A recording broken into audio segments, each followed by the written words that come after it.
Salut à tous, c'est un réel plaisir de se revoir aujourd'hui pour une nouvelle vidéo sur le décryptage de crypto-monnaies. J'espère que vous allez super bien.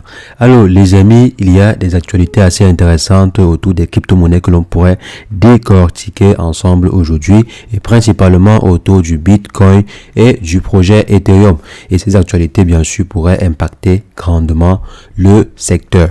Donc les amis, qu'est-ce qu'on a aujourd'hui sur le marché? Avant cela, on voit que on est en pleine correction. Donc on est quitté de près de 27 200 $ à aujourd'hui 26 200 $. Donc on a même touché les 22 6 000 $ il y a quelques heures. Donc je crois il y a à peine 24 heures, on touchait les 26 000 $ pour le Bitcoin. On descendait légèrement en dessous des 26 000 $. Donc je dirais actuellement si on est sur un point de résistance aux alentours des 27 200. Donc lorsque nous sommes aux alentours des 27 200 voire 27 400, et c'est un point personnellement très bas comme point de résistance sur une période aussi longue, ça veut dire qu'il y a beaucoup d'investisseurs qui sont en fait en train soit de regarder le marché, donc ils n'agissent pas sur le marché, soit ils sont en train d'espérer que le marché chute pour qu'ils puissent se préparer.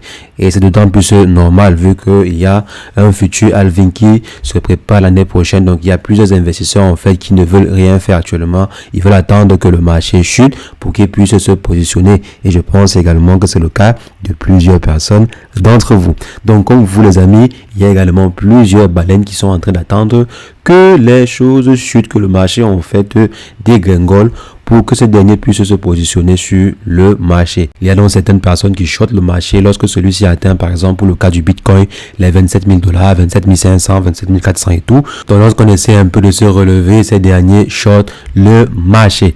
Donc, les amis, qu'est-ce qui arrivera d'ici peu sur le Bitcoin? Donc, il y a également une probable fluctuation, donc une grosse fluctuation qui pourrait arriver. Donc, c'est pas automatique que ça va arriver, mais qui pourrait arriver dû en fait à l'expiration de près de 3 milliards d'options sur le Bitcoin. Donc, apparemment, les options sur le Bitcoin vont entrer en expiration d'ici quelques jours. Il y a également pour environ 1 milliard d'options sur Ethereum qui arriveront à expiration d'ici quelques jours. Et on sait généralement qu'autour de l'arrivée à expiration des options sur le Bitcoin ou bien des options sur un produit financier, il peut y avoir généralement des fluctuations parce qu'on ne sait pas si jamais les options en question sont les options d'achat ou les options de vente ou par exemple ce que les différents investisseurs qui détiennent ces options-là ont décidé et qu'est-ce qu'ils vont décider de faire. C'est en fait cette confusion-là qui crée souvent la volatilité. Vu que le marché des crypto-monnaies est encore plus volatile pendant cette période-là, il y a de fortes chances que quelques jours, bien quelques heures avant l'expiration de ces options-là, que le marché se chamboule, bien que le marché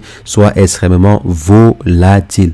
Bon, pour ceux qui ne savent pas c'est quoi des options Bitcoin ou bien des options de façon générale, quand on dit par exemple que 3 milliards d'options Bitcoin arrivent à échéance. Donc, ça veut concrètement dire quoi?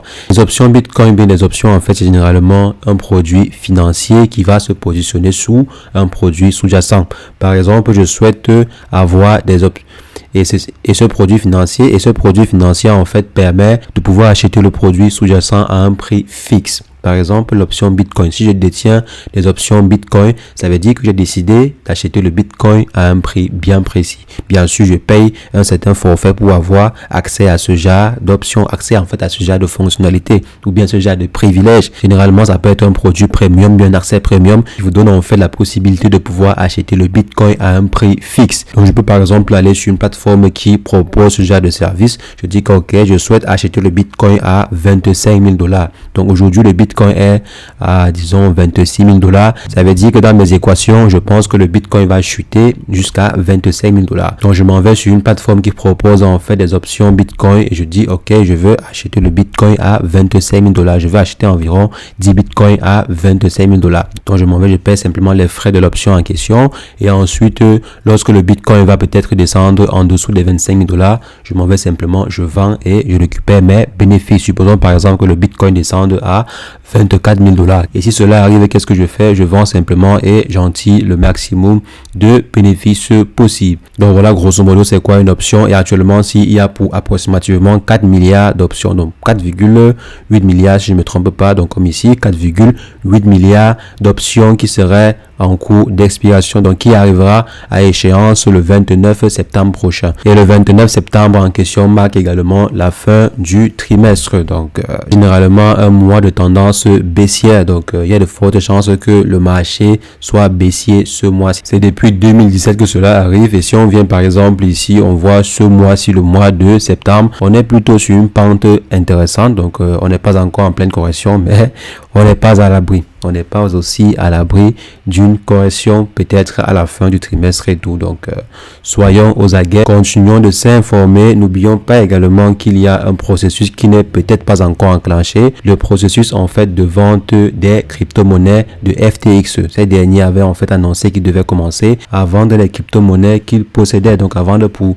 environ 3 milliards de dollars de crypto-monnaies. Ils devaient vendre pour environ 100 millions par semaine. Donc, 100 millions à maximum 200 millions par semaine, pour ne pas en fait faire chuter le marché ou bien inonder le marché de crypto actifs. Ils ont obtenu l'autorisation pour vendre leurs crypto-monnaies. Donc il y a également cela qui est en vue, avec aussi cette arrivée à échéance de près de 4,8 milliards de crypto-monnaies. Donc les amis, c'est ce que je tenais à partager avec vous dans cette vidéo. Restez surtout informés. Ici peu, il pourrait y avoir des gros mouvements sur le marché. On se rappelle aussi qu'il y a plusieurs investisseurs ou bien plusieurs analystes qui prédisent une chute du Bitcoin jusqu'à près de 22 000 dollars d'ici la fin de cette année. Certains, pas tout le monde, certains investisseurs prédisent une correction parce que généralement avant le halving, il y a eu une correction sur le marché. Donc avant une explosion, il y a toujours une correction plus ou moins grande sur le marché. Donc on attend ardemment cette correction là pour se positionner avant le halving. Donc, apparemment la correction en question aura lieu cette année, aura lieu en 2023. Donc pas forcément 2024 mais